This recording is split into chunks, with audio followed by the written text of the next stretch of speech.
Welcome to Interstellar Cosmic Conversations, where we share experiences from our hearts to empower others.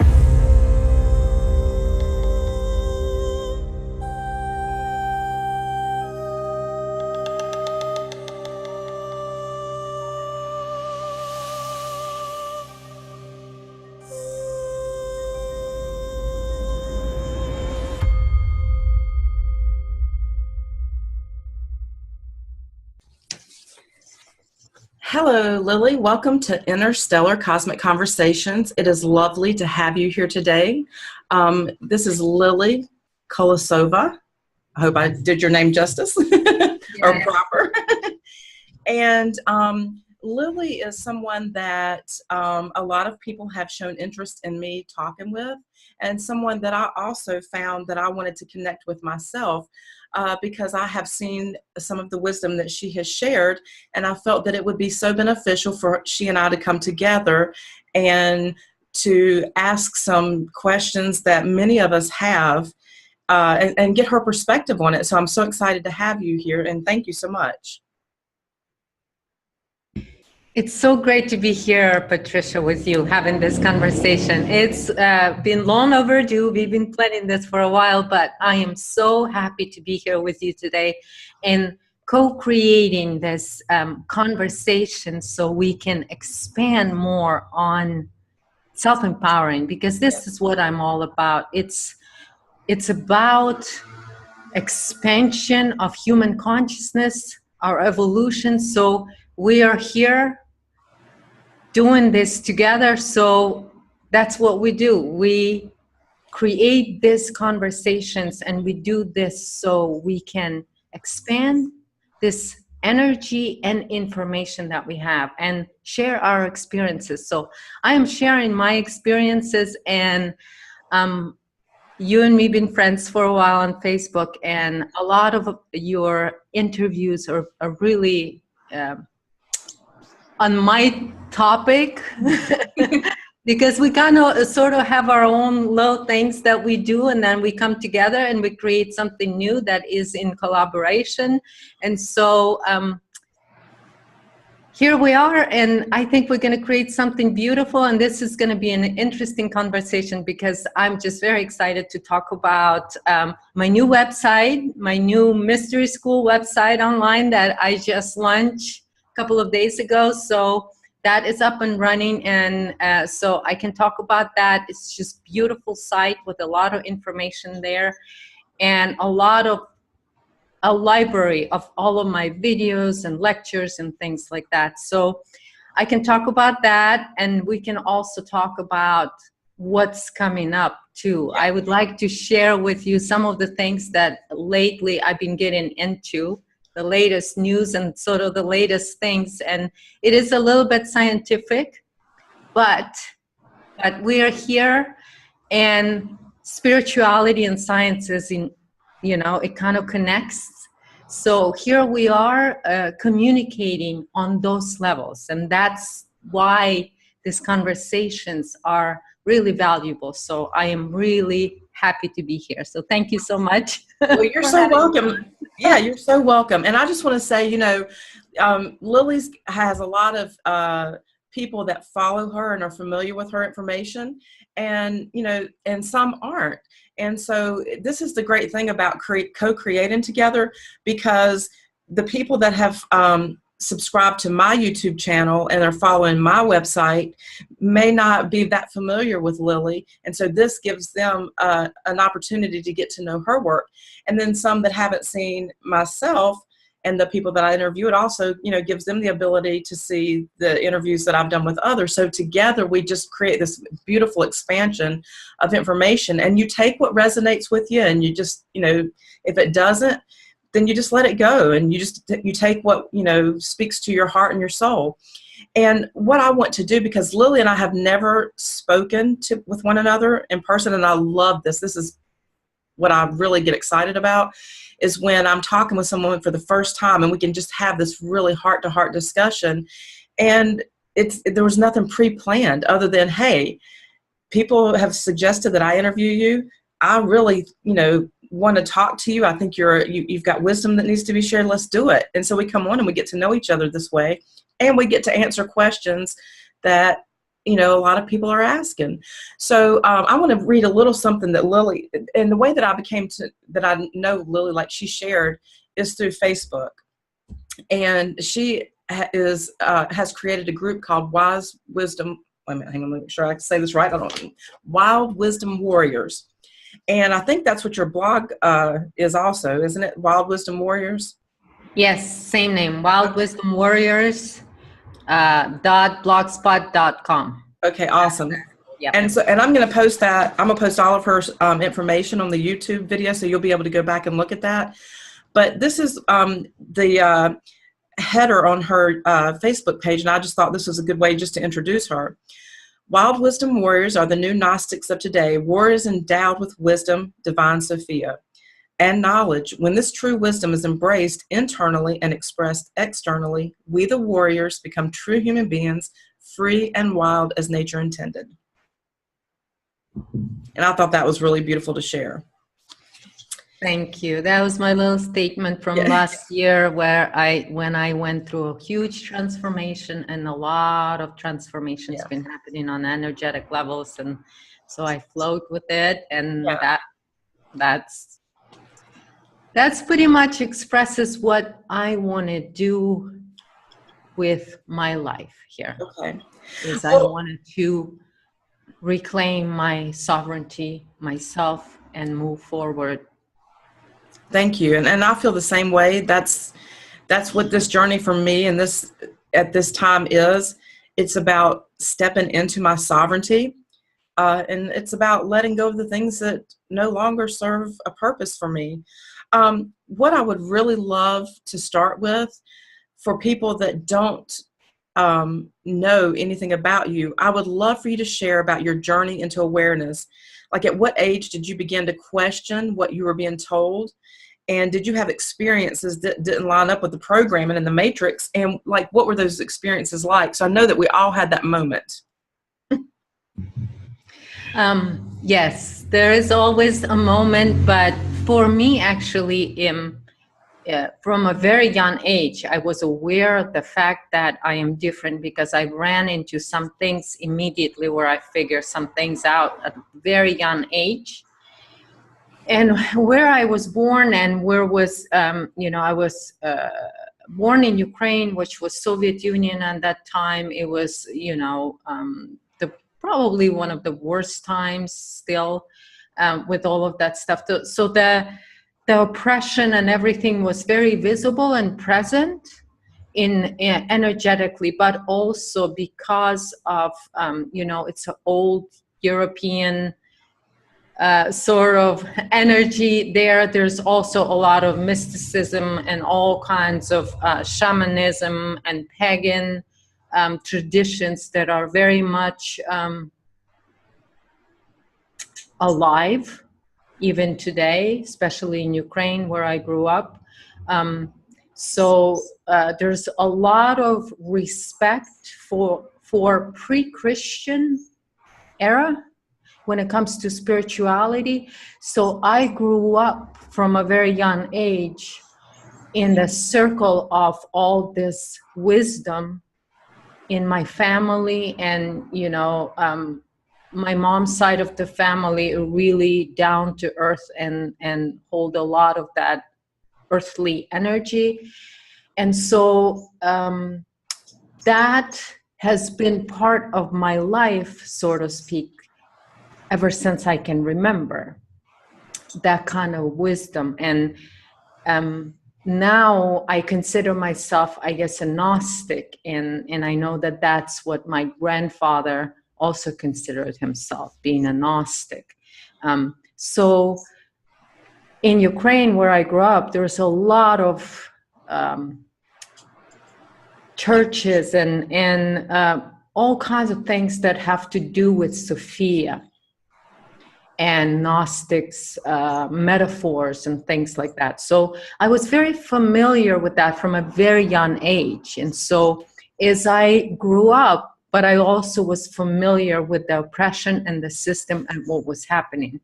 And being who I am, and only now knowing what I know, I understand that that was part of my incarnation mission, sort of, if you want to call it. To be where I was and to do what I did, and to see what and experience what I have. But my big moment was when, after a while, I was always into mysticism and things like that, and I was always very close to paranormal stuff.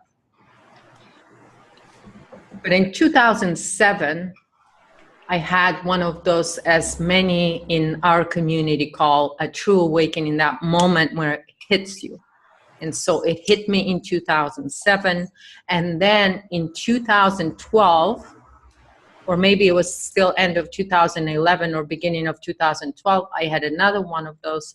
And as I realized, because it's been the case throughout all my life, it's that those stages are keep coming, and we keep growing and we keep moving. And so things that are no longer in use have to fall away, and we keep coming back up.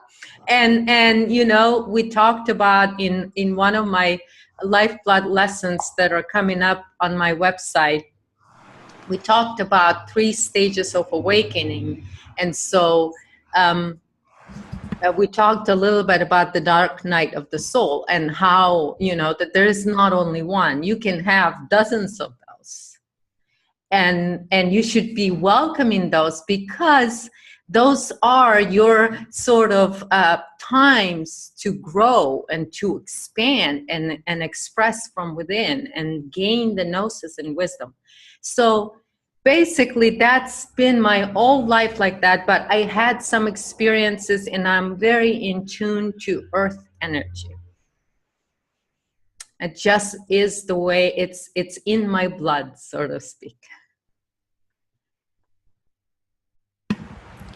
And I was going to say, of course, I'm sitting here coughing through, which is, I can hear you, but I'm coughing. When you were a child, though, what I wanted to, like, for me, I had these memories, like when I was 2 years old. And then I had vivid memories that started at the age of 5, where I started questioning things like the moon. At 5 years old, I was having a conversation with my family, and I was like, I knew that it wasn't what it was presenting itself as. And I had lived a very traumatic childhood, but also a very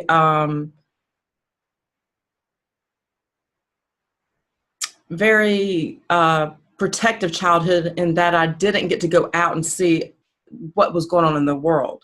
So it was almost like I was living in a cave, but I was also experiencing some heavy stuff, you know. So I was it was just very many things were kept away from me. But I started questioning reality then. And I realized when I was questioning, that the more I questioned, the deeper the trauma would go. And so, I know that you said that you had the spirituality, which I did not have growing up.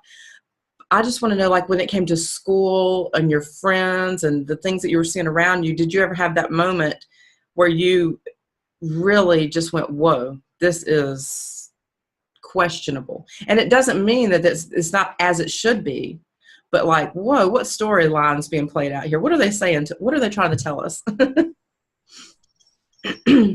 Well, when I had a lot of really weird experiences, Patricia.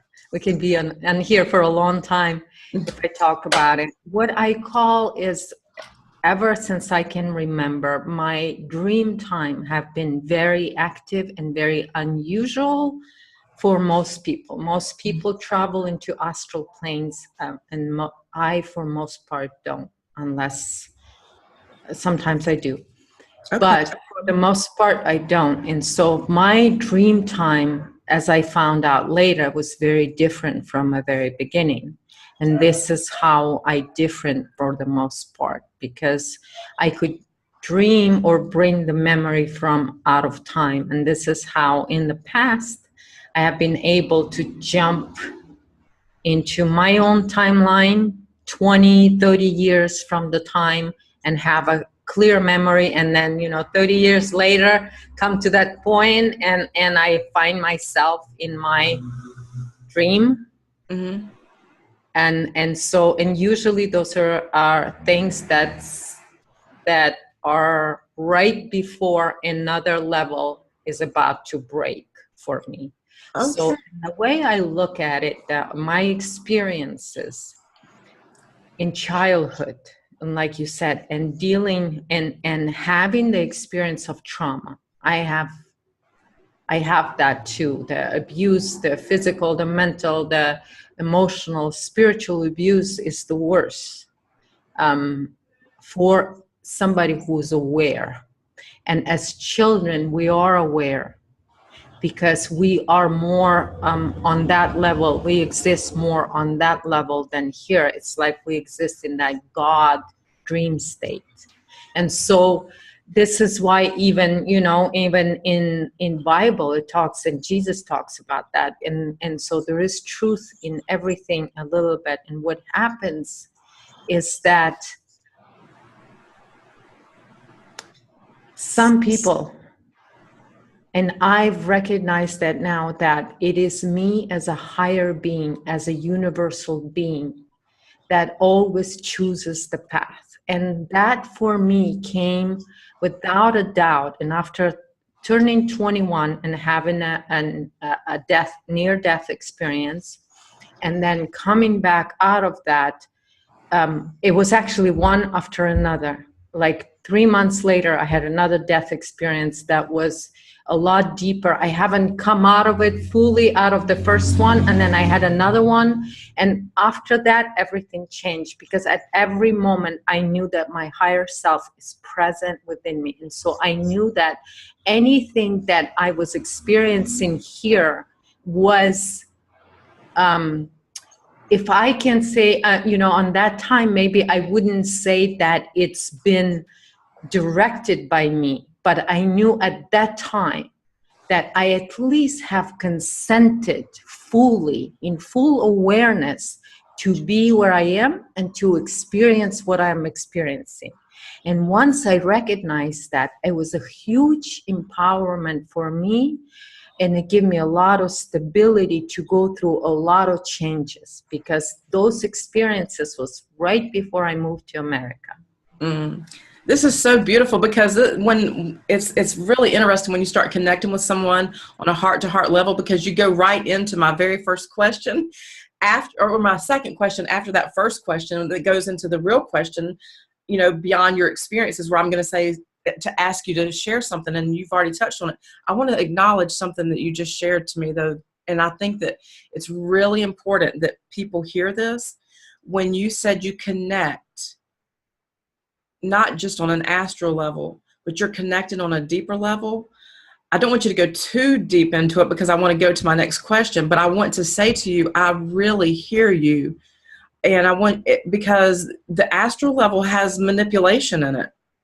Whereas when you go beyond the astral level, you're really getting information and connection to your greater being. It's all in the feeling. Mm-hmm. So you just know that you have been in the real reality, and that is your higher self, or as many have called it. But it's always been me. And so, like I said, because I've had those experiences and the trauma and changes that I went through after that, I definitely needed some help. So I look at those, even though I almost died twice. During the 6 months period. Actually, because of that, we had to postpone and change our tickets to fly to America. Oh, because wow. of my accidents. Yes. Oh. So it was really strange. But anyway, back to that is that what I'm saying is I was a kid, and I was in that awareness, and what happened is I had a lot of like older ladies living around me, and they were all, reading cards, doing all kinds of pagan stuff, and they taught me since very young age how to protect myself. Mm. you know, and how to sort of stand in the core of you. And they always talked about having the fire or the power within you. And because as soon as you have a doubt, you giving up the power, because this is what I figured out, is that once you have doubt, when you have self-doubt, this is when you give consent to an external power to take that control over that. Yes. And to me, that's sort of been, I've learned that the hard way. Like I say, I had to die twice to learn that. But here I am, and that's what it is for me. This is what, that part of me that I know never dies. Because I've been dead so many times in this life that I keep coming back, and I kind of, you know, it's a joke in the family now. Oh, that's funny. Well, so I have to read you the second question, because this is gonna be a giggle moment too, because my next question was, do you have the awareness of whether you are a creator or a creation of another? And if you see yourself as an infinite creator being, are you here through a contractual agreement to experience this universe? So you were going right into it. Well, when I was on the operating table, and that was the last time I was, you know, this is after that I sort of had a major realization of the fact that it was me who came back. I had a long trip, so to speak, and had a lot of experience about the reality, or the pleroma reality. So that's what I visit. That's the Sophia's dream time. And what I call it, it's that in my original graph that I put out in 2014, I talked about that a little bit, that 3% of astral levels is actually organic. And this is, and this is how we interact with it and all of that stuff. But this, our true self, universal being, is what happens is that as we enter into this reality here,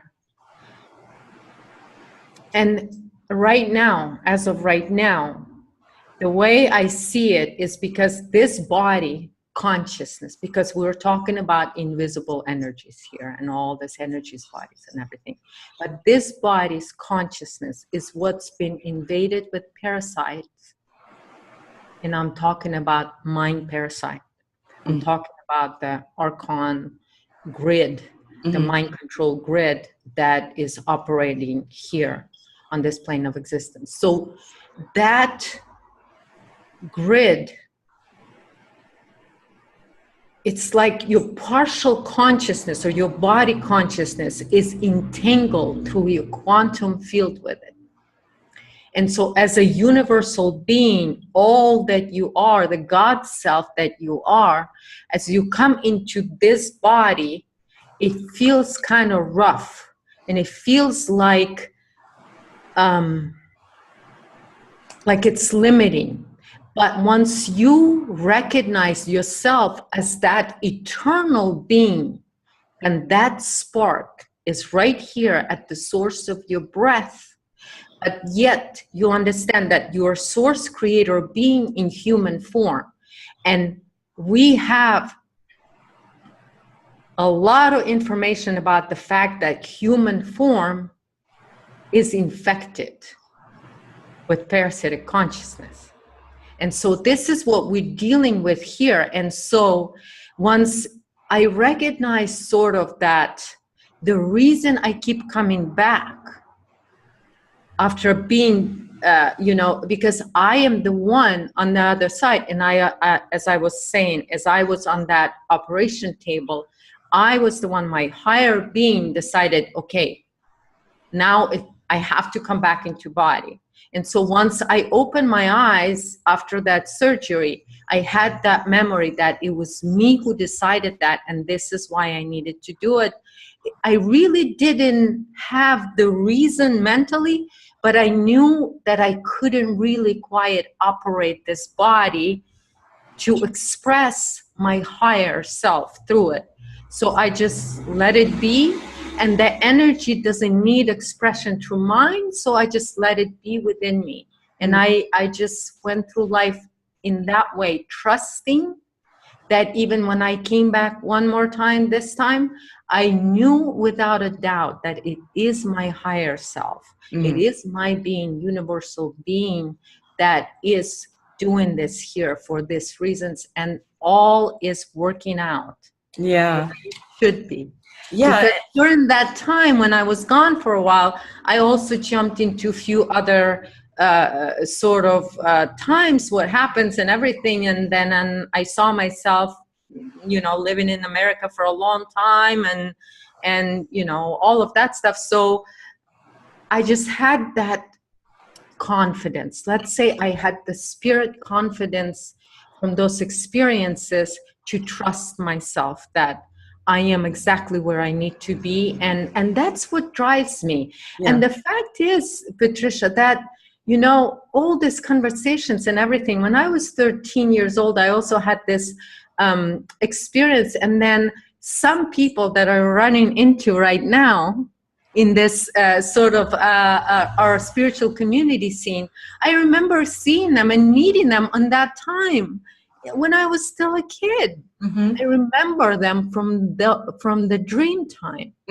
So that's how I remember, people like Og and people like that, because I remember the information from that level, and this is where I, this is where I go in my dream time. Yeah. And so being here is like, it's difficult, to deal with all this, but knowing what it is, it really makes it all absolutely worth it for me. Yeah. Well, and the way I've created my life, I mean, it's beautiful. I love it. Yeah. Well, it is duality. And I would like to share something with you while you're sharing, because this is really, I've had the same moment. I had a memory when I first incarnated on Earth. I have that memory. And I also have a memory, like I just came back from the Transcend and the God Matrix with George Cavaslis in California.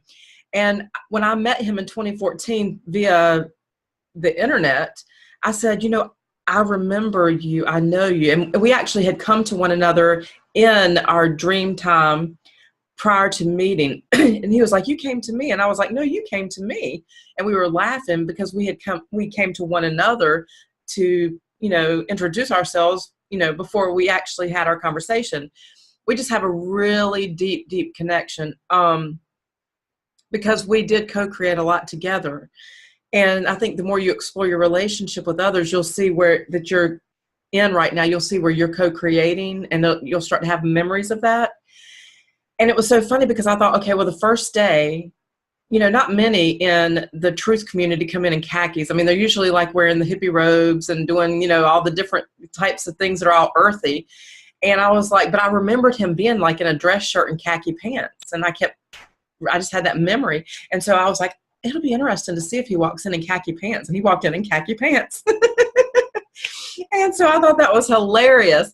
I was like, okay. And then another gentleman at the end of the workshop was handing out free CDs. And I remembered that. And I was having like all these deja vu moments. And I was like, this is so interesting. This is where I got to see, for me, and I always speak for myself because I know not everyone's ready to hear this or accept this, because we're all going through our own warrior wounds. We're wounded warriors, and we've got to go through and heal, these experiences, integrate. And for me, healing and integration kind of work together. But I was like, now if he's got a song on this CD that says we're all one, because I always have a big question mark about we are all one, because I see it differently than what some see it as. I was like, that will be weird to me, because I remember getting the CD with the song "We're All One" and going, what does that mean exactly? And he gave us a CD and it had the song "We're All One." Oh my God. It's so funny because just this morning on another interview, I said it feels like I am living in a 24/7 in the deja vu. Yeah. right now, because this is how it feels. There's so much going on right now. Mm-hmm. And so, yes, a lot of deja vus. Yeah. So it's really, when that happens, for me, it's not that that doesn't have to happen for me to know that I'm a creator. It's just like, I love that moment. Like when sometimes I feel like I'm the woman on an island where I live in North Carolina in the United States. Hey, I got confirmation. And that's brilliant. But I would love to share with you, because I don't think you've heard me share this, because I've only shared it with an interview I did with James Bartley, and he interviewed me. But I have my first memory of incarnating on Earth. I know my star system that I came through is Sirius. And of course, I have a connection to the Lyrian star system. For some reason, those seem to be very heavily connected with one another. And my incarnation was me literally, and this is like that moment when you're like, am I really doing this? Like, am I really, really doing this? And it was like, oh yeah, you're doing this. Was coming straight from Sirius, and I went right into Egypt. Okay. But the way that it occurred is I was in Sirius, and I literally was like connecting to the sun. And I kind of came down from Sirius into the earth. So I went into the dry desert ground of Egypt. And it was like you would see like a dirt tunnel like spinning underground. But the more that I dug, like I was going in this circle, you can't see it, going in this circular motion, it was also coming up out of the ground. And as it came up out of the ground, it wasn't just the color of the dirt, it was the light of the sun. So it was like I came through my own portal, but then I connected in with the sun, and I went into the heart of the earth, and I literally came out of the heart of the earth. And when I did, a pyramid popped up. And when the pyramid popped up, I was Patricia right here, seeing myself here. And this was awake. This wasn't dream time, because I was actually asking my higher, or well, now I like to say my greater being rather than my higher self, because I don't really want to keep doing these levels, but just that greater aspect of who I am. I saw that part of myself being incarnated here, and this version of me, this fractal of me, looking at that greater being. And the pyramid popped up, and when the pyramid popped up, right in the center, or right at the top, the like all-seeing eye came in. And when I saw the all-seeing eye, we were like face to face, and then the pyramid completely collapsed. And so I was like, what does this mean? And what I got from it was that trinity between myself, the masculine and the feminine, prime creator of this universe, all connected, that trinity. And there was this false God presence that also was trying to interject and say, oh, but I'm here and I'm going to play too. So it was beautiful. It was a little bit confusing at first, but then it was afterwards. And when I really allowed myself to feel into it and process it, I was like, wow. I mean, we all did this together. We co-created this together. And that's exactly what I felt from it. It was very empowering. Yes, Egypt. Yeah, I have a lot of memory about Egypt too. And every time it's just the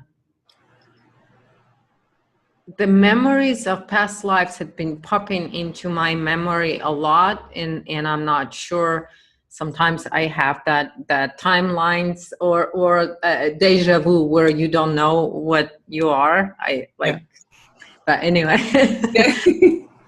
So, forgot now what I was going to add. Was there a question there? Well, you were sharing about how you had you were sharing about the astral, and we were talking about like the memory, like the deja vu moments that you had. And I just wanted to share with you some of the deja vu moments that I'd had.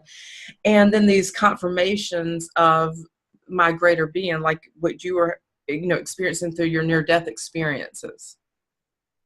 Yeah. Oh, yeah. And so what I was going to say, actually, Now I remember. Okay, good. That, yeah, the memory of that. And that, so since 13, I brought back some of the memory that I'm going to be meeting with all these people that are same like me, because on that time, like I said earlier, I understood that I was different, but I also felt like I was the only one. Mm. And there was nobody else. And so when I would have or see people in the dream time that are other people and all of that stuff, eventually I knew that it wasn't going to happen like right now, but that it was that we were coming together to collaborate, that we were coming. And so I've been trusting that ever since I was 13. So when that started all showing up, and you were talking earlier about confirmations, and so when you get those confirmations, it's just, I mean, it's amazing when you trust yourself. And especially like for me, you know, when I trusted myself for 20 years, and then boom, you get that confirmation, and it may mean nothing to somebody else, but it can mean a lot to you. Like you were sharing your experience with CD and everything. You just go, okay, there is no doubt that my greater being, as you like to say it, is in charge here. That it is the driving force of this reality. The fact is that we retain some sort of memory, I think was for this very specific reason, is because so we know what to do when this time comes. Because for us to bring this change and bring the evolution forward, sort of the evolution of human consciousness, so we have the healing part to do, and then, you know, through that we stand up in who we truly are. And then so those of us that have the memory of who we are as the greater being, then we can act as an anchor for that energy to be expressed. And so this is what we're doing here, is expressing that energy and that connection on that level because what we connect is on the collective level of human consciousness, but there is all these different layers. And so there's all this degraded level of humanity, right? Human consciousness. And then there is this sort of higher self that people call it, but it is more of us that is in touch with our spirit. But then what has to happen is people has to be operating fully and directing. Humanity has to direct the reality from within out, meaning becoming a creator being. And that's, I think, why, and this is, in my opinion, I'm going to say it, this is the only way we can make a change here. Okay, is by anchoring already this and expressing out, because we know that the change has to happen, right? I think this is why most of us are here doing what we're doing, is because we're implementing correction to this timeline.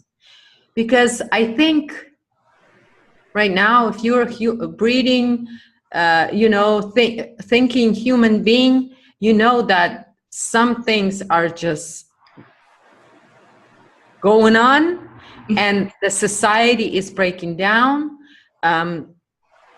Everything is breaking down, and so we're going through a huge change. And so, and this change is spiritual in its nature. Yeah.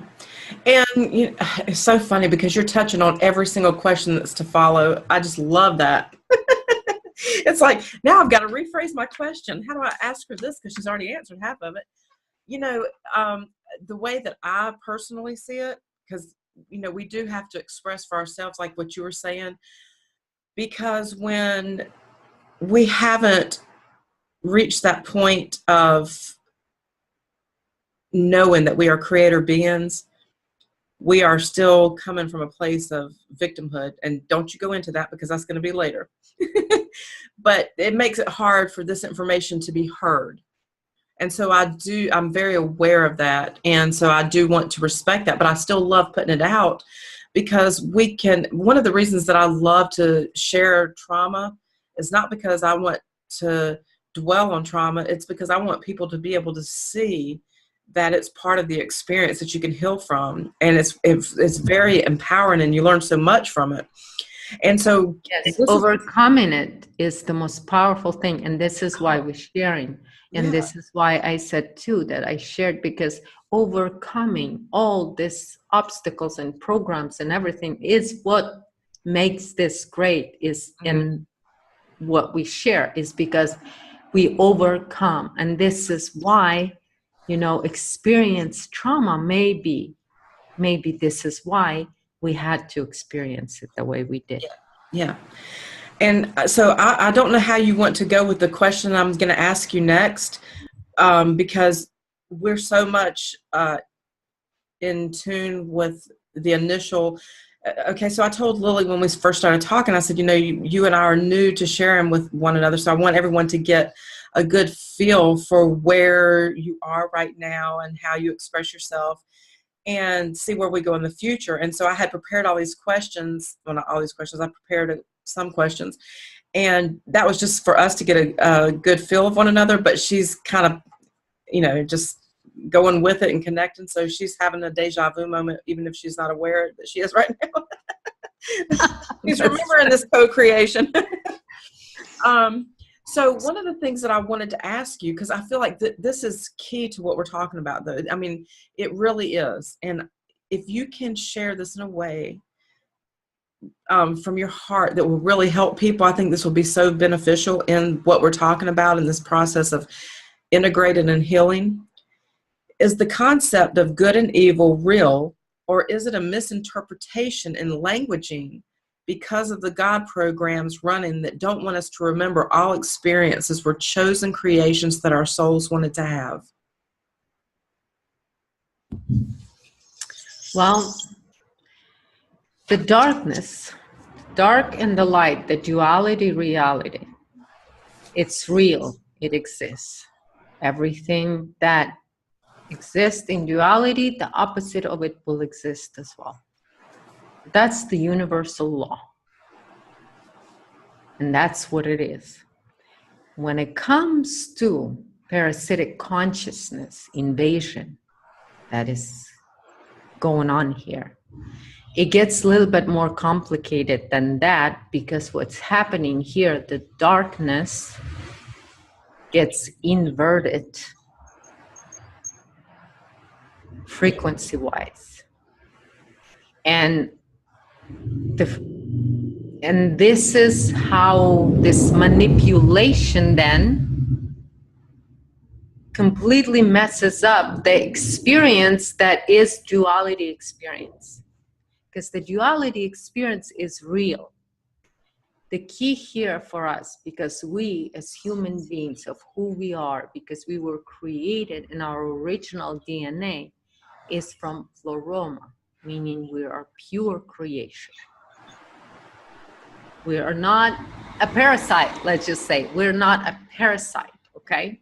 So we're pure creation. And so because of that, once you step into that power, and this is why it's so important, because once you step into the power of your true self, then you step above both the duality game the way it is, or duality reality, or is it the overlay over it? Because what we're dealing here, we're dealing with actual duality, and then there is an inverted overlay over it.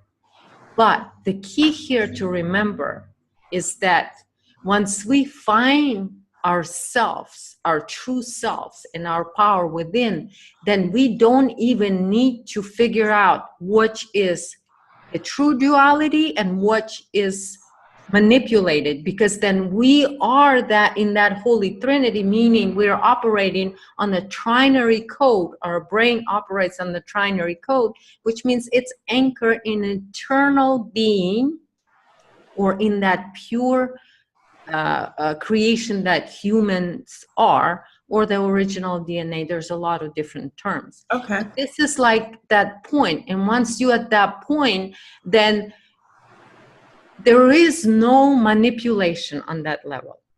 But let me come back to victim and victimizer and how that victim perpetrator game that is being played, and this is how the infection actually works in here. Spiritual infection works through victim perpetrator practices and all the patterning, mind control patterning. That's how it is. But that operates on victim perpetrator because that's what holds up the inverted overlay. And so when people get caught up in that, they're stuck in between two bad places, I sort of say. It's literally they're stuck in their spiritual growth because there is no spirit, only right and wrong. And that's exactly how victim or perpetrator play their games. And this is what happens with a lot of people that, how to say this? This is a challenge. It's a challenge because, like what I was saying earlier, you're sharing, you and I are both sharing as people that have been through trauma. So, you know, I've said before, there's people that want to make you feel like, well, you've got Stockholm syndrome, like all of a sudden you have compassion for the perpetrator, the abuser, and now you're just trying to deny your reality. And that's someone, for me, that's still living in the trauma. They have not overcame that, so they still need to be the victim and have an abuser.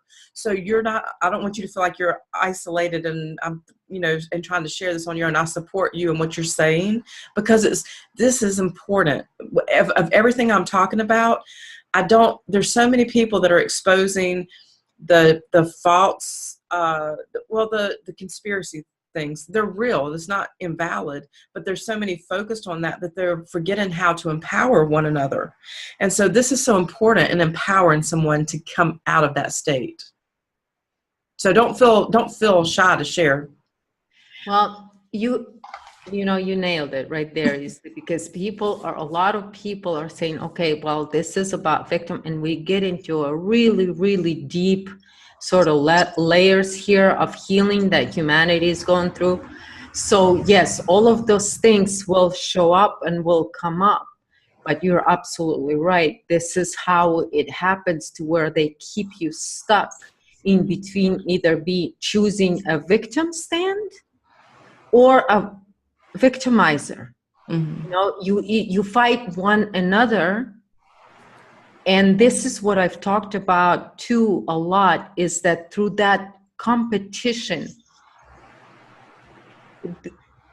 like a competition friction energy, and that can only happen when people haven't overcome their victimhood stand, that they haven't come out. Because this is how I said, victim perpetrator is the foundation for mind control. That's what it is. So every one of human beings have been victimized in one way or another. We're talking about physical abuse. We're talking about mental abuse. We're talking about emotional abuse. And then a big, huge portion of this abuse is spiritual abuse. I'm gonna quote you on that. I am. I'm going to put a post on social media and I'm going to quote you on that. Because that is actually beautiful. I mean, it's so important, because I've learned so much from the trauma.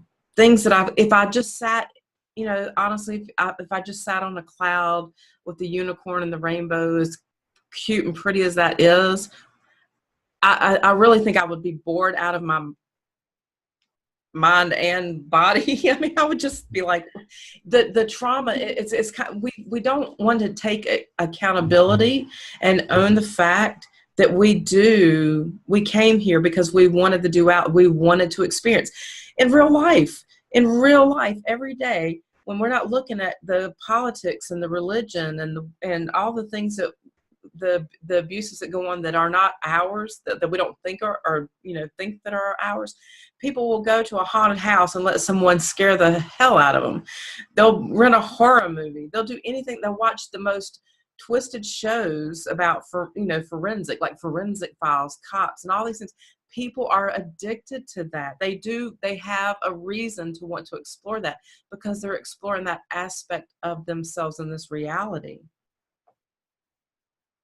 Yes, because humanity is, we have this natural intelligence because of who we are. And of course, we're creator beings. And like you said, we get bored out of our minds.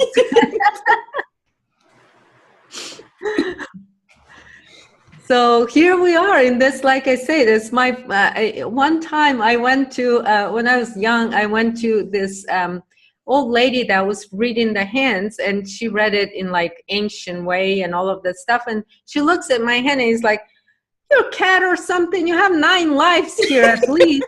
And it's true. And then some.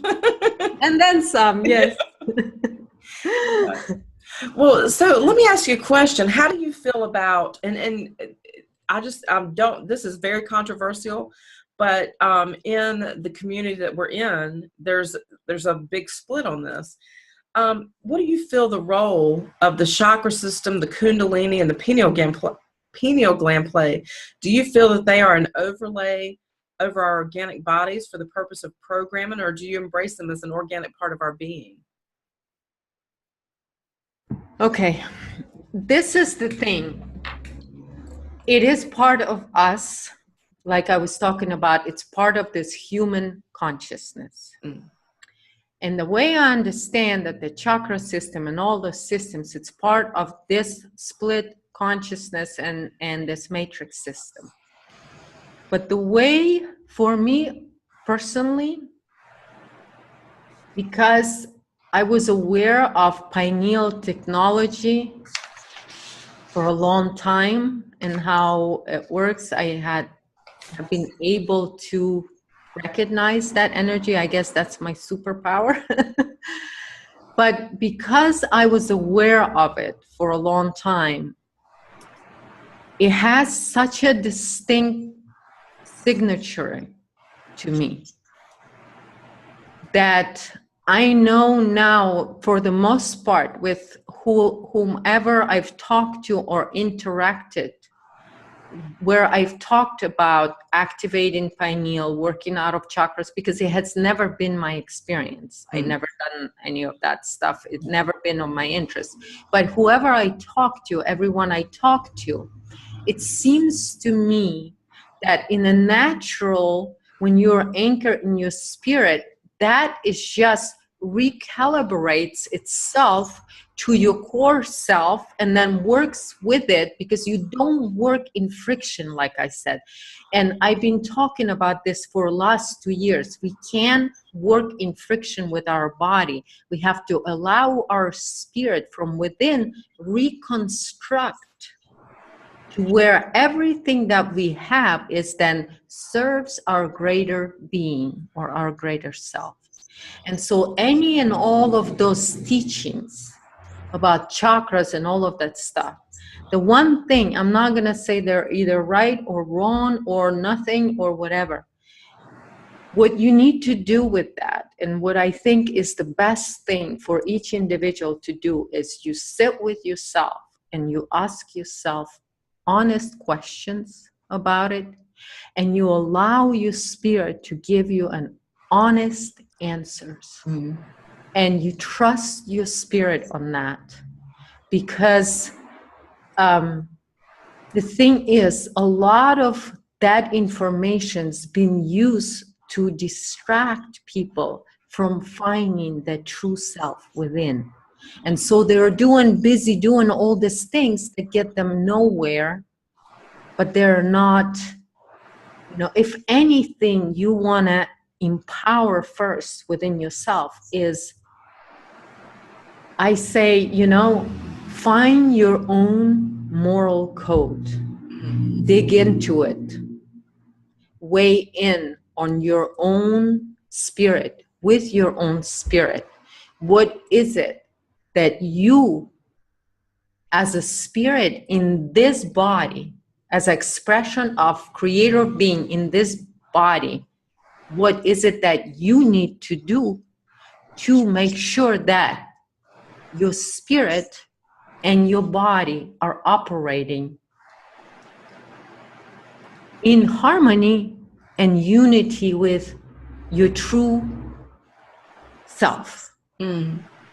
And Yeah. so I've seen so many people go and study this, study that, and all of that. For some people, it helps them to get gnosis. But one thing that I always recommend is always check with yourself. Be honest with yourself, because spirit is like, and when you know what we talk about here, when you know that you are that greater self, then all this competition energy makes no sense. It really doesn't.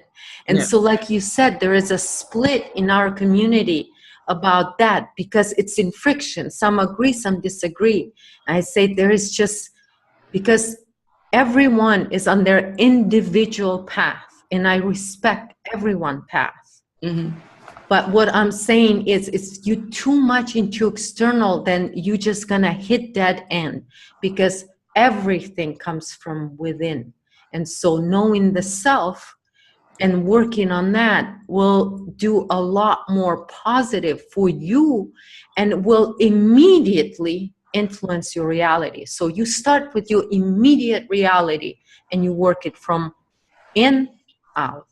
And I am not speaking against any teachings. I even quote Bible and Jesus sometimes. And at the same time, I'm saying it is a God program. And all of the Abrahamic religions are actually basically a full spiritual abuse of humanity and physical and black magic and all of that stuff's included. The stuff that's going to come out about what's going on with the religions and what it really is based on, we haven't seen anything yet. Yeah, and yeah, I would love, because tonight is just like an introductory for us to communicate with one another and get a good feel of each other, and then we can dig in later and go into deeper things. Tonight, it's deep, but it's also surface level because we're just getting to know one another and kind of explore where to go with each other.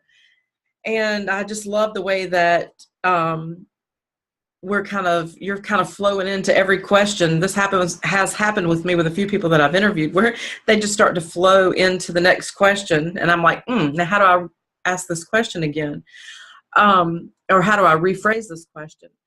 But I feel very much what you just said, because I've spoken with people that I know are good.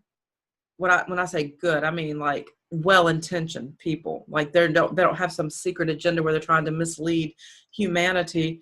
And I've asked them, well, do you have a chakra system or you don't? And they're like, well, I kind of get that it's an overlay, but I don't know how to work without it. So I've got to use it. And then I get other people that were like, well, I removed it. And then for me, I just didn't have it. I don't know why. Even with exploring religion, I didn't have it. And but so many, this has happened more than once, but it originally happened when a psychic was trying to talk to me, and she was like, honey, you don't have a chakra system. I need to get you in, and I need to work on you. And I was like, no, thank you. Because it was just not for me. But I've talked to people that are good, close friends, and they're still good, close friends, and they're not letting go of the chakra system. It's not in their planning time in the near future, because they feel like without it, it'd be like getting the flu, I guess, or something. I mean, they wouldn't know how to function. So, I've got, people that have done closure with it, removed it, people that just don't have it, people that feel like that it is an overlay. There's just a plethora of beliefs out there on it.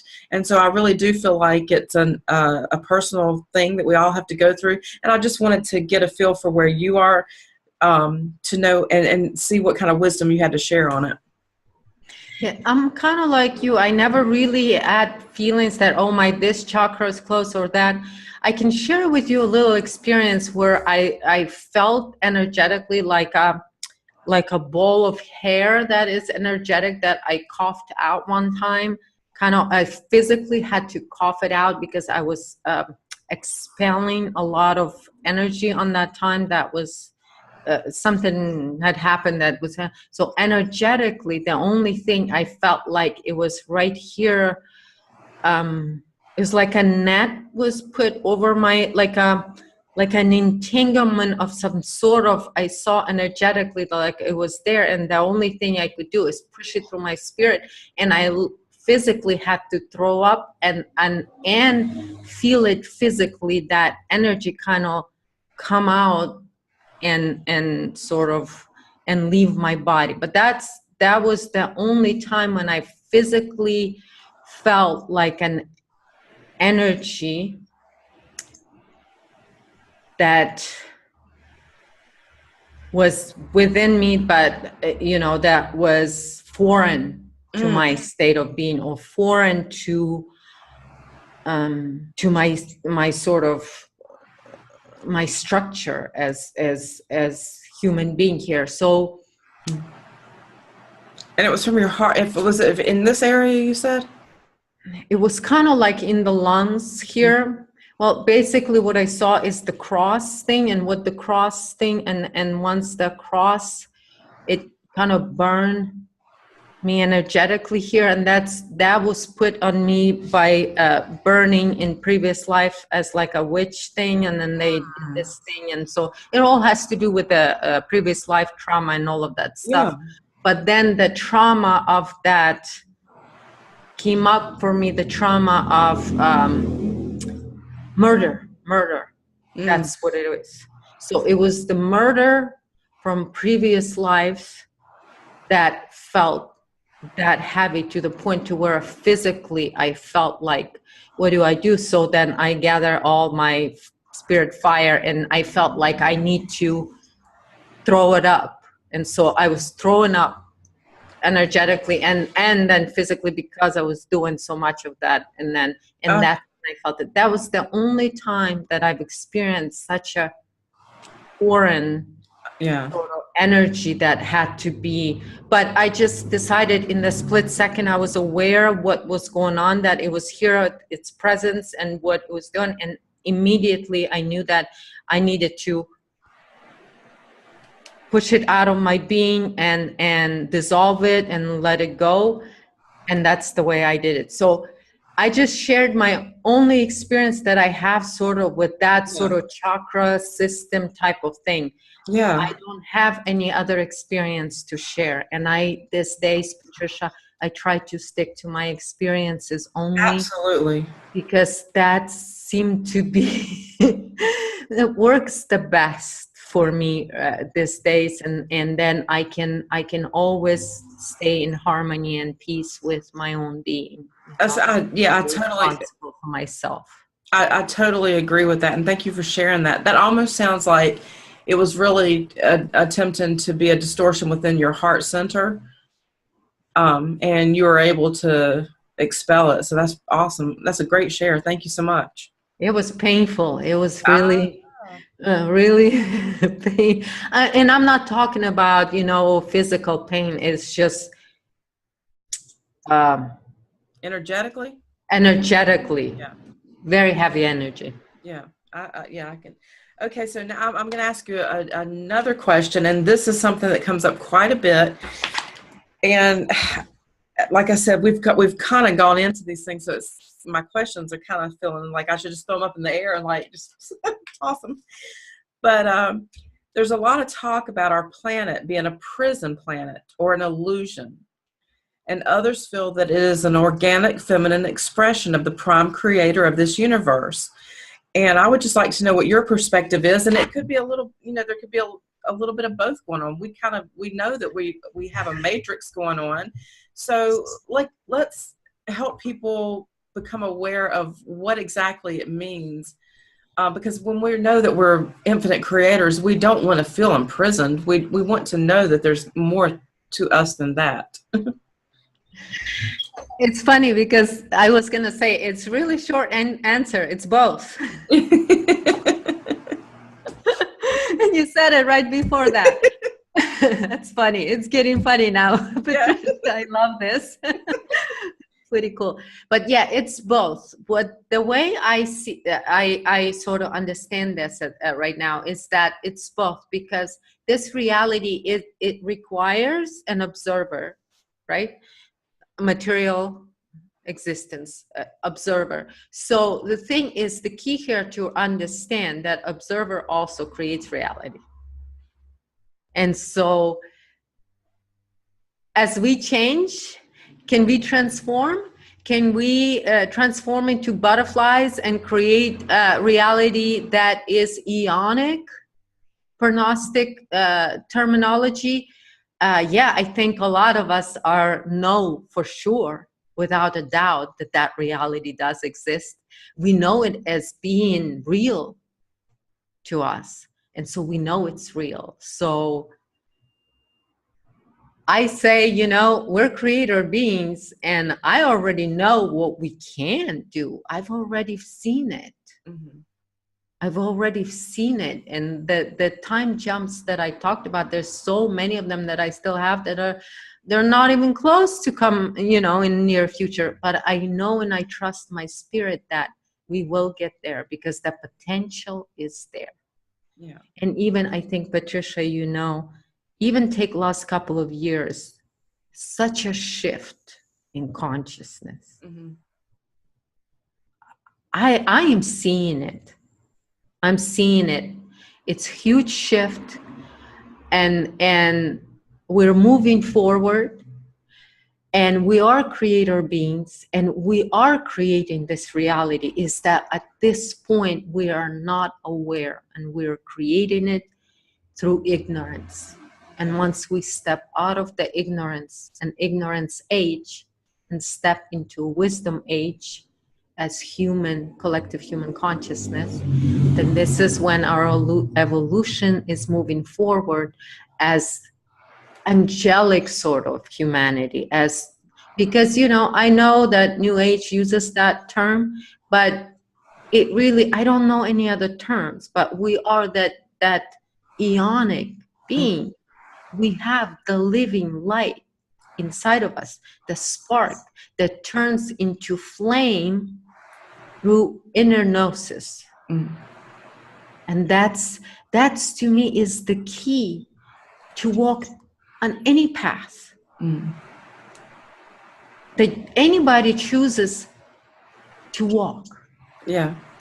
And it's really I think about the New Age. I've heard recently a lot of people saying instead of calling it New Age, they call it New Cage, and because it's all an entrapment in a way, because everything, it's like you're in a chess game in many ways, and the ones that feel like they are really in control and they're the creators, they're not really they're not the ancient souls. They're the ones that kind of came in and wanted to play later in the game after we had done all the hard work, and we're like, hey, we got you. And it's not that's not really the case. But it's like there's so much that we can learn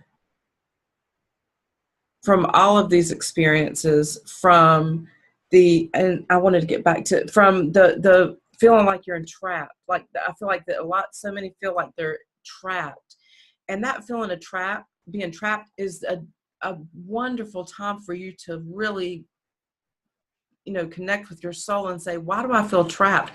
Because it is an illusion of limitation, because that you're an infinite creator being. So that's why it feels so intrusive, and that's part of the veil being lifted and the creator being remembered. Yes, you said it, that trap feeling of being trapped. Mm-hmm. If you have that's a sign that you're about to hit that dark night of the soul. Do it intentionally. go into what you feel is trapping you, because this is actually the key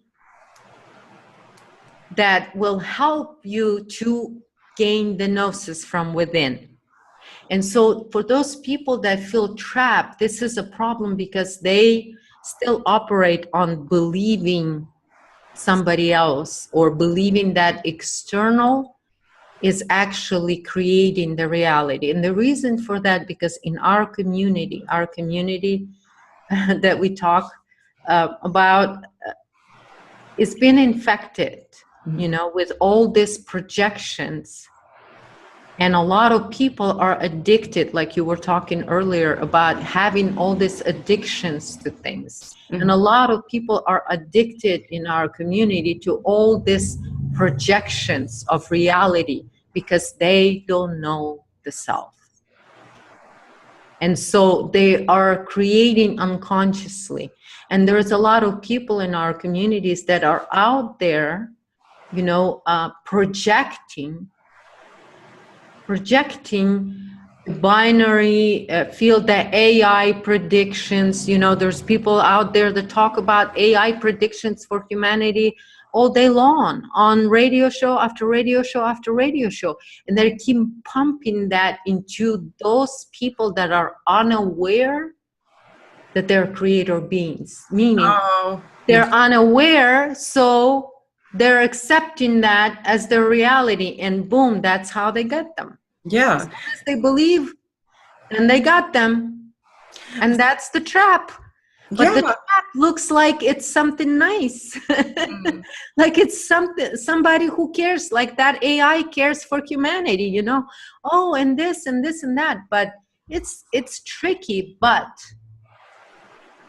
the trickiness goes away when you stand in your true self. Yeah, and also, you know, we have to, one of the things that we have to really, and I'm going to change the language in here because it's very crucial, we have to understand, instead of always understanding under someone else, we have to understand that we created this reality. And I'm saying this, and someone's going to say, well, now she's making a truth claim for all of us. And I'm just going to say, this is my truth claim based on my personal experiences, and you can just slaughter me later. That's fine. I can accept it. I can deal with it. But until we really know that we are the creators of AI, we are the creators of this, we are co-created in this universe. Many of us are prime creators, meaning that we have been here since the beginning of this universe. Until we are able to release all of these attachments and all of these programs and belief systems, there is an entrapment, but you're not being entrapped by anyone but yourself. And it's just because it's not, and we were talking about timelines earlier, it's not necessarily in your timeline. And it doesn't mean that if someone's on the timeline to transcend the matrix and to go on to a different experience, that your experience is lesser than, because you will do it in your own timing. And that's just how we created it. That's just simply how we created it. So, you know, even the timelines, you know, I think that would be something interesting for you to share a little bit about the timelines and how you see the timelines. Like, do you see like an organic timeline that exists where like there is a sense of an end into a cycle and then a new reality being created, but then also could there be like other timelines that split off that kind of recycle people back in? I mean, how do you feel about that? Okay, so look at it this way, okay? We are the greater being, as you say, okay? But I'm gonna show this as levels here because that's all you can see. So, okay, you're a greater being, okay? But then here, there's a level of this reality that is this created through technology in, you know, whatever's happened here, we've got what we've got. It is what it is. It's here. the way we are here is, in this reality, is we entangled on quantum levels and on and on. This is your timelines right here. This is the reality that you operate as from the higher being, from the higher level, you operate in here. But because you're in it, what your path here is supposed to be all about, not supposed to, I don't know. But for me, what it's all about is higher self disentangles any entanglements that are not in alignment with the higher self or the greater self. And this is what we're doing. Once we disentangle and our energy is fully, like I said, and you were saying, you're connected to your greater being, then that timeline is just, it's going to come out of existence like it never existed before. Mm-hmm.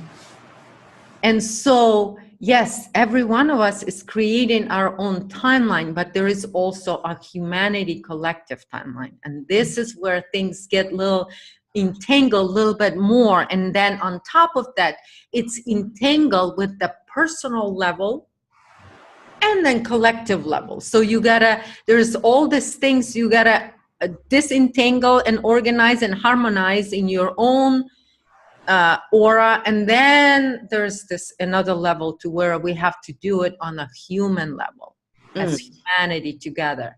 And so to me, that's the key here to understand, like you say, is that it is still us, our greater being, that is in this reality. It's just, it's our being is entangled with this reality, and this is the key, and this is why it's so important to overcome any and all manipulated reality, because as you come out, it's like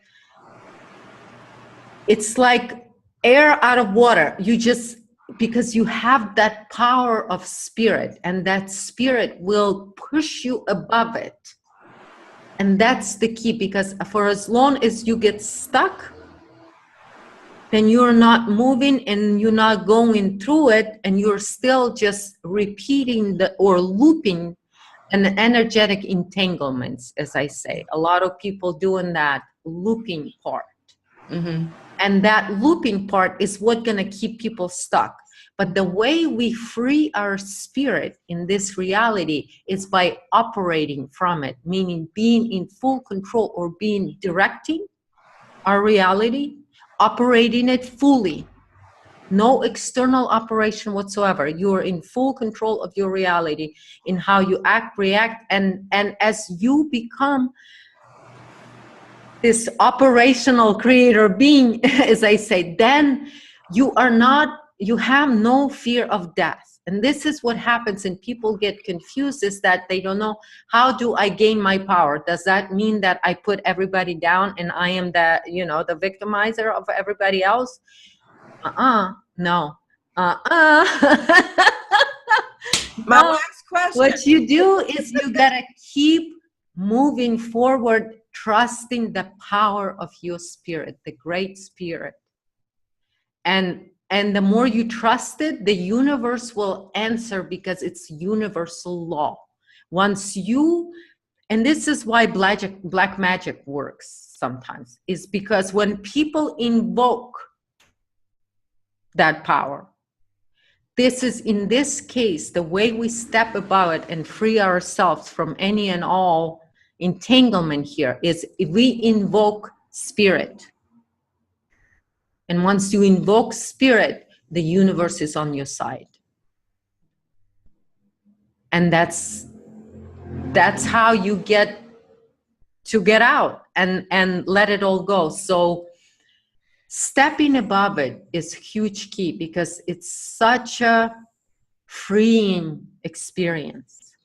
And I know there's a lot of talk about abuse right now and all of that stuff, and people talk about it, but we gotta keep bringing this up, that we need to move forward in letting it go, healing it, releasing it, and stepping above it and moving forward. Growth. We need spiritual growth. Mm.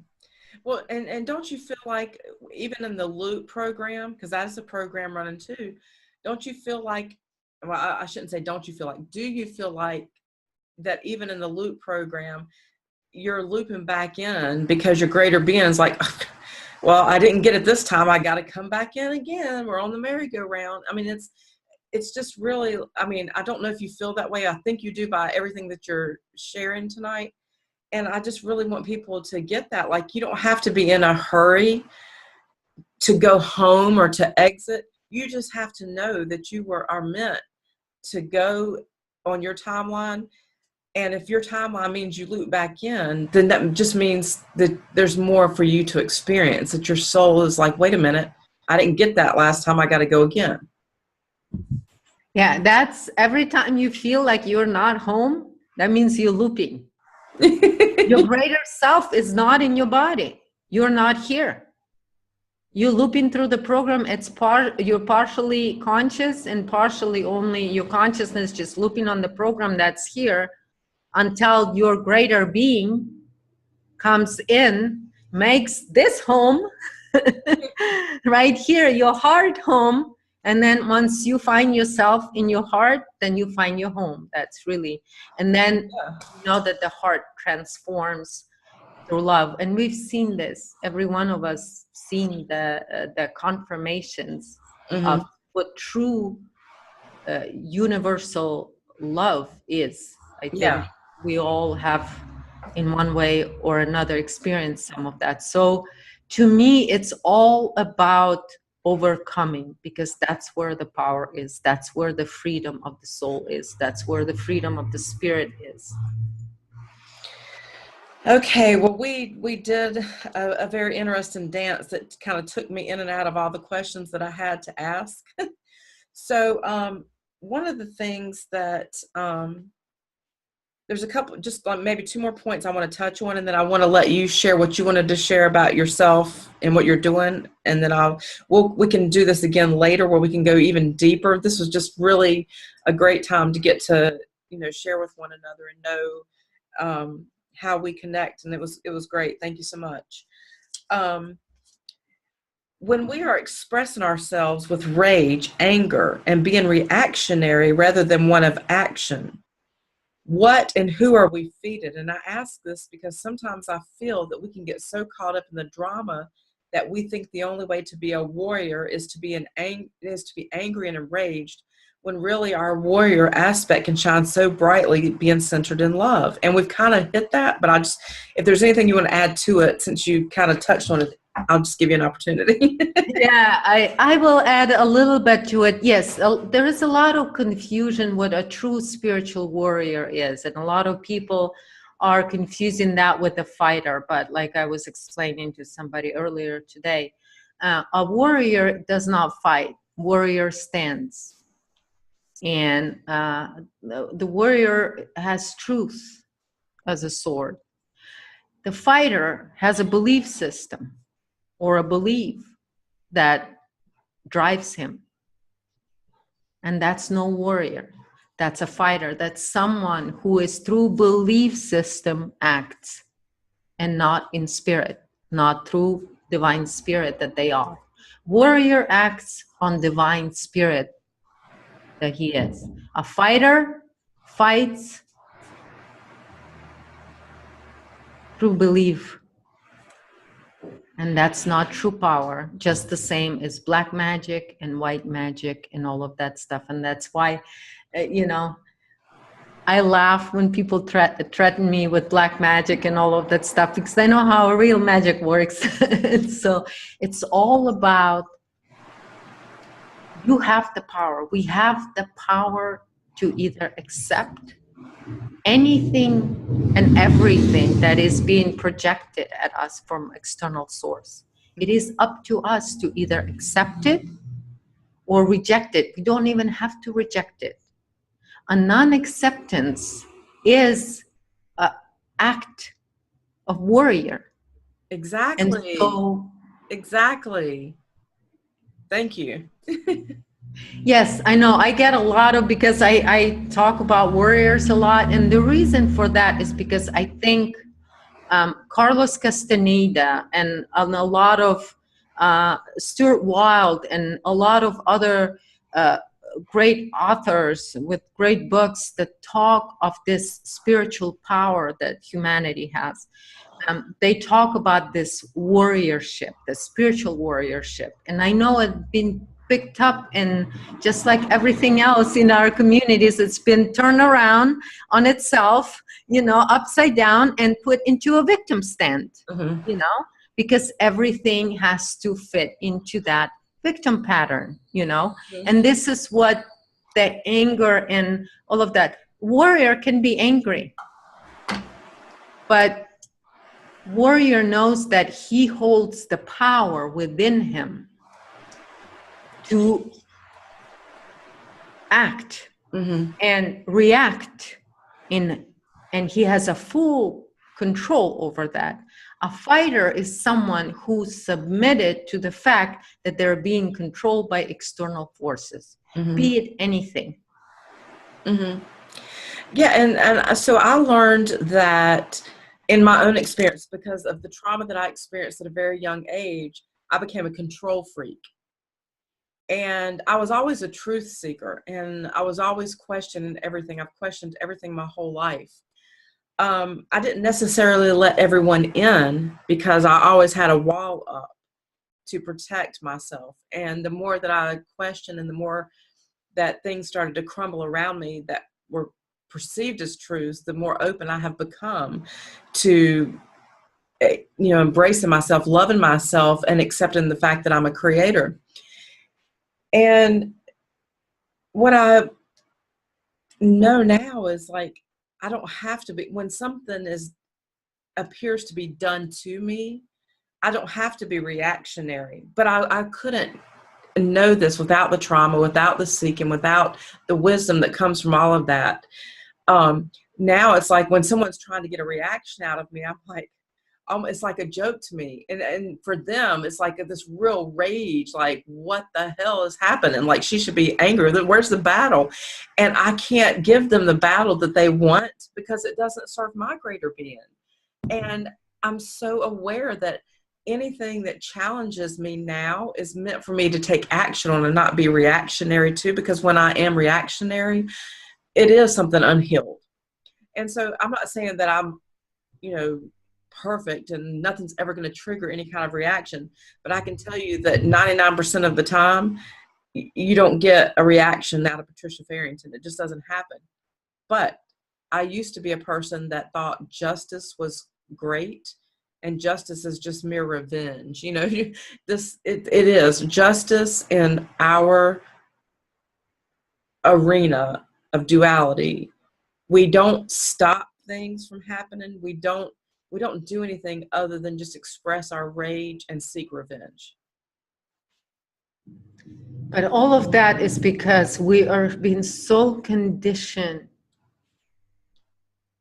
victim perpetrator patterning, that is huge, Patricia. And you're right, me too. I mean, you know, it's like, I'm not saying that I don't have reactions and things like that, but I understand that it really is mine. Yeah. Reaction or action or anything. So that's why I don't operate in that way. People say it kind of sometimes think like it's weird because my reaction could be, you know, laughing, or it could be a joke, or it could be, you know, or I could just turn around and call somebody a wasp. I did that. I did that to a couple of women online. Just I called them wasp, and it turned into a big drama thing. But I'm like, okay, drama's drama. But it's just me. It's the way I choose to. I'm not saying that every time we choose the way we choose is perfect. It's not. But we have that understanding of who is responsible, and we take self-responsibility for other being a proper or maybe not so proper yet action. But at least what I'm saying, the key here is we take responsibility for it. Yeah. Well, that's part of being that's part of, okay, so we know we are, like I've said this, okay, like we're the author, the director, the actor, and the audience. And so when we're in observer mode, we've kind of played out so many of the other roles. Now we're just sitting back and watch what that we've created. And every now and then, even the audience member has something to critique, right? So when we're critiquing it, it's like we're still going, maybe I need to go back and look at that and see how I would do it differently the next time. But most of the time when you're in an observer mode, people might assume that you're cold and uncaring. And it's not that. It's that you have reached a point in your journey to where you know who you are, and you love who you are, and you're accepting of who you are, and you're owning your shit. And when you own your shit, there's nothing anyone can take away from you. It's yours. What did you got for me? I know, I created it. It's mine. Yep.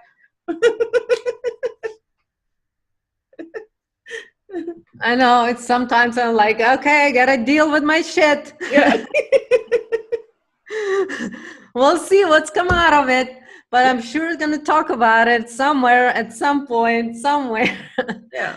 But it's just really is, and what I was saying, that warrior stand then becomes, it sort of becomes your lifestyle, you know. It's like you know, we have this, when people talk about, let's say, getting healthy, it's changing your lifestyle. It's not about just being on a diet or you know, or going on a diet for a month or anything. You got to change the lifestyle to keep it healthy. Same thing here for us, being spiritually healthy, creator beings, right?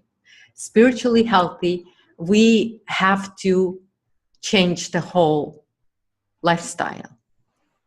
We are responsible then, by acknowledging ourselves as creator being, then we're acknowledging the responsibility for this creation.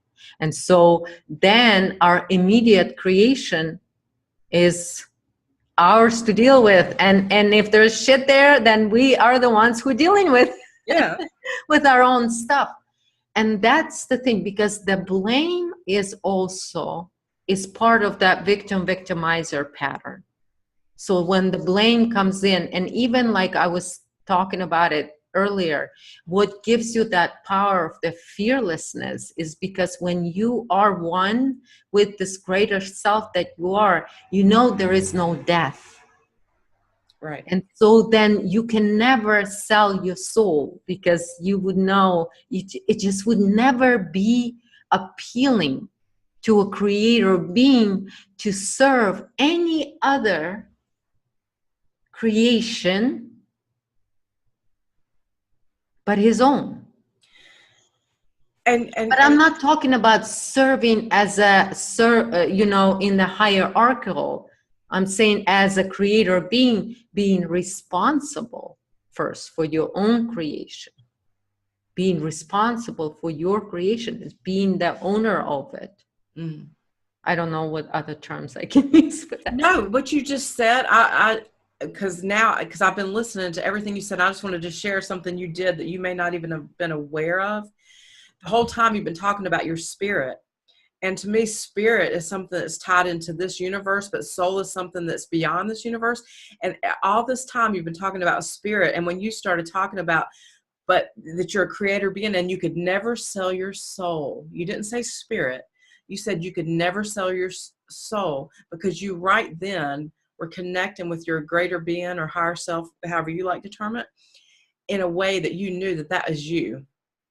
And that was beautiful. Thank you. Thank you. That it sort of doesn't make sense. Once you're standing where you are. And that's why I was even, you know, a few months back, I was talking about, you know, faking it until you make it sort of doesn't apply anymore. Yeah. Because it really is that how are you gonna fake true you? I mean, how do you fake truth? Well, no, we learned that in the business as women, we learned that in the business world. I don't know how much into the business world you went into, but I was in corporate America. And I had to do that to raise my children. And I can remember I had an aunt that was very wealthy.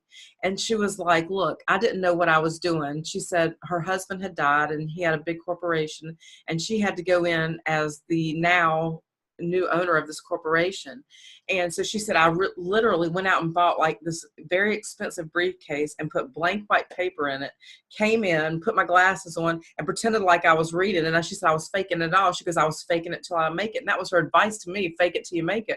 And so I kind of lived like that in the corporate world. But now, if you works in the corporate world because everybody's faking it. So you're doing what everybody else doing. When in Rome, do as Romans do. Yeah, that's different. But when it comes to true awakening, you can't fake that. No, you can't. That's why I'm like, Patricia, just being me, because it's like I can't deal with this anymore. I cannot not be myself. I have to be me, authentically, transparent, vulnerable. I mean, I've lacked intimacy my whole life. I've been vulnerable, but hidden it and tried to be like I was so in control and had everything together.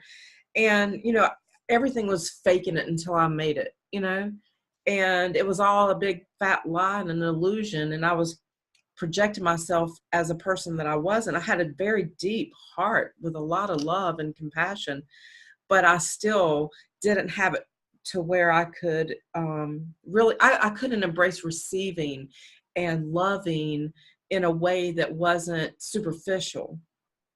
And so there again, every time I get into empowerment, people be like, well, God, you're getting a little bit mushy now, but that's what it's about. I mean, we have to be vulnerable. We have to be transparent. We have to be open and just honest and own that, yeah, we came here and we created this, and we are warriors just being here.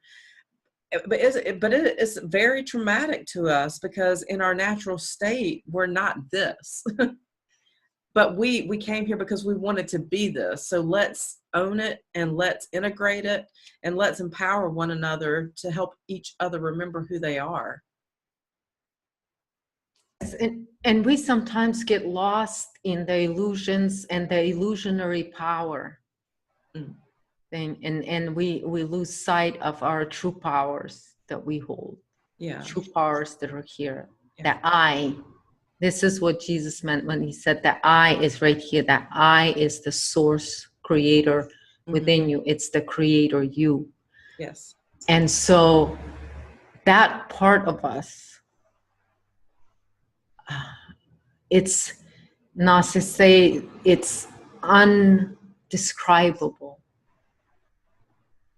in this reality. There is no words to express the beauty of who we truly are on that level.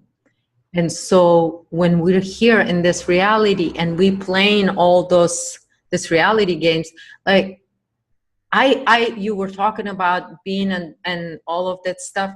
I've learned from 7 years old, like I said, I've realized that I see things that can hurt me, you know, if I tell people about it. So I learned to hide, you know, in front of enemy and pretend that I'm not seeing what I'm seeing, that I'm not noticing what I'm noticing and things like that, just to stay, you know, on top of things and just to be in the reality I had to deal with. And so we dealt with it the way we could, right? Yeah.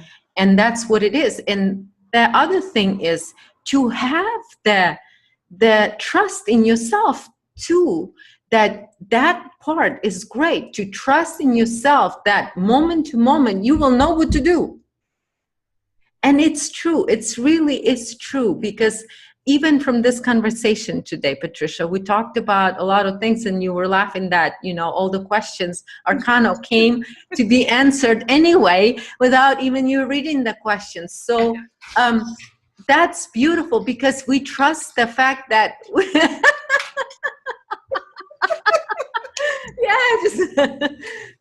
because you know what, we trust ourselves and we trust our creator selves, and that whatever it is that we need to talk about and whatever it is that we can offer for the benefit of humanity, like I said, everything that we do, if we put intent for the benefit of humanity and all living beings, we will be successful, because then the universe is standing behind us and we have the full force, and that force is our spirit. It is our spirit within. That's our shield, that's our sword, that's our everything. We don't need no other protection but our spirit that is us. We need to trust the divinity that is our spirit. We need to trust it. Thank you. That was very beautiful. I really enjoyed this time with you. I enjoyed getting to know you, and I look forward to communicating again in the future and seeing what we can, co-create together. And before we say goodnight, I would like you to share anything that is relevant to you and what you're doing right now that you want others to hear about. So like I was saying, I launched my site. It is also a mystery school, and there's a lot more expansion that I plan to do with that part. So join me there, and I will keep everyone updated what I'm doing, but I'm feeling very creative right now. So I have quite a few things going on, and I'm so glad we're talking, because there is a lot I still want to do with other people. And, this is sort of like a mystery school. I'm just starting a sort of new talk show type of thing, which I call Lifeblood Lessons. And that one's coming up here soon in next couple of days. And I think I really enjoyed this one, and it was a great kind of conversation that's going to be short, less than an hour, but compacted with information. This first one that's coming up on my site, it's going to be called 3 Stages of Awakening. Okay. And so we go into that, and that's the next lesson, Lifeblood lesson. And so I'll be doing a lot more of that. And so usually those are going to be for a very specific subject. And so eventually I hope you can join me one of those days for one of those Lifeblood lessons, and then we'll come up with some interesting subject to discuss that everybody can benefit from. Yeah, sure. Thank you so much for having me on. Like I said, again, that website is wildwisdomwarriors.blogspot.com. And then my YouTube channel is under Lily Kolosova. And she's also got a group on Facebook called the Wild Wisdom Warriors. So you've got 3 different avenues to connect with her. And I just want to thank you, and I would love to come on and talk. I tried not to make it too much about myself tonight, but I did want to share with you. But yeah, I've had a lot of great experiences that are very interesting to share. So I would love to do something with you in the future with your work as well. Thank you so much, Patricia. Thank you. Me too. I shared a lot today, a lot of things. So yeah, it was girls getting to know each other. Yeah. Beautiful, beautiful. You're a beautiful being, Patricia. Thank you so much for having me on. And thank you for what you do. It is very beneficial. It's beautiful what you do, and your beautiful heart expression. So thank you so much for this conversation. Until next time. Bye, everybody. Yeah, thank you. Have a good night. Bye. Bye.